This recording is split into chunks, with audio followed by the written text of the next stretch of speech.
So today we're making Fleur de Sel caramels, and I'm really excited because I've been wanting to try this recipe for a while. It's an Ina Garten recipe, so I think it should be safe. I've made caramel a few times, I guess maybe half a dozen times, and I've never had an issue, but I know that some people can be intimidated by it. So I wanted to show you if I can do it, somebody totally normal, no Ina superpowers or anything, can make these caramels, then so can you. So if you come over and take a look in the pan, it's just 1.5 cups of sugar.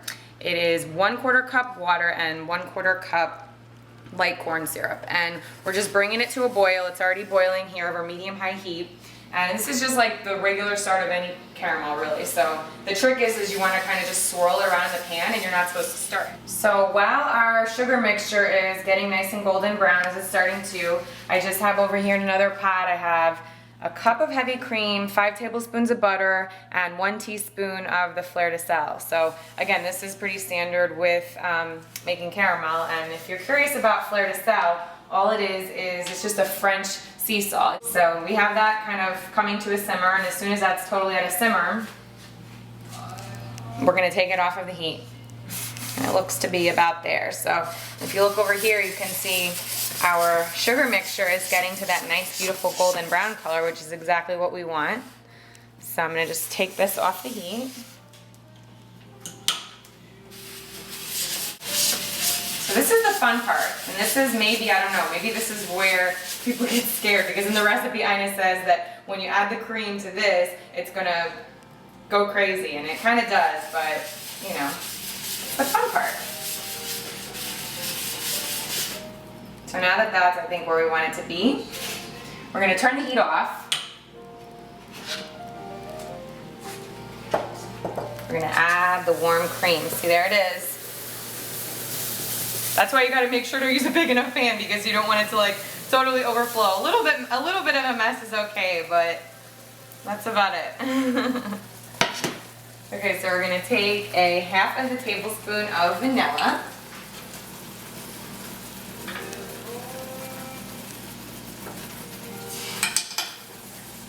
And we're going to stir it all together with a wooden spoon for about 10 minutes.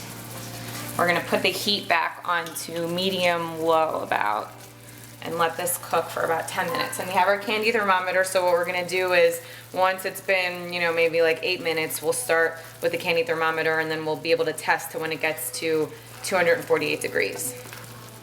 Okay, so we're almost there. We're just about at 248, so I'm just going to take the thermometer off. And we're just gonna pour it over here into our prepared pan. It's just parchment paper long enough to hit over the sides, and then brush with a little bit of vegetable oil. So be really careful, because this is obviously really hot.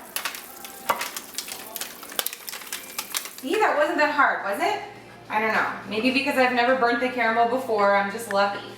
But hopefully you think it's easy. We're gonna go ahead and put it in the fridge and let it get cold for a couple hours, and then we're gonna take it out, cut it, and it's going to be caramel candies. We're going to add a little bit more salt, and I think it'll make for really cute, like, holiday gifts. I'm just going to pop it right out. Get that out of the way. So Ina said that if you rub the knife in like corn oil or some other neutral oil, then it'll help with the cutting. So I did that. Pops pretty easily out. So what we're going to do first is cut it in half. So let's take it, kind of get it back into its shape, and then roll it. Just like so. So you could, if you wanted, just have left the whole thing in a big square, and then just cut it into squares, which is, I know, what a lot of people did. So I think, you know, it's kind of like pliable. Just kind of like work it with your hands, and it's in a roll now. I don't know why this piece is so sticky.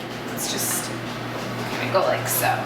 Cut it off the cutting board. So next, we're going to just cut it into like 8 even pieces. So first, easiest way, cut it in half. I think kind of keep picking it up and rolling it across, so that way it doesn't get too sticky to the board. Maybe we could have left it in a little bit longer, but you know, I got too excited. Go. Oh my god. It's true.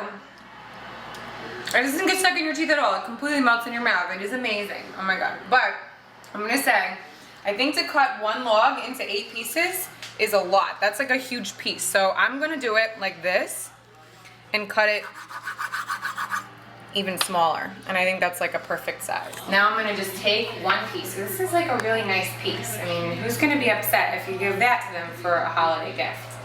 Or several of them. So I'm just gonna take a little pinch, sprinkle it on. Let's just do a little extra, why not?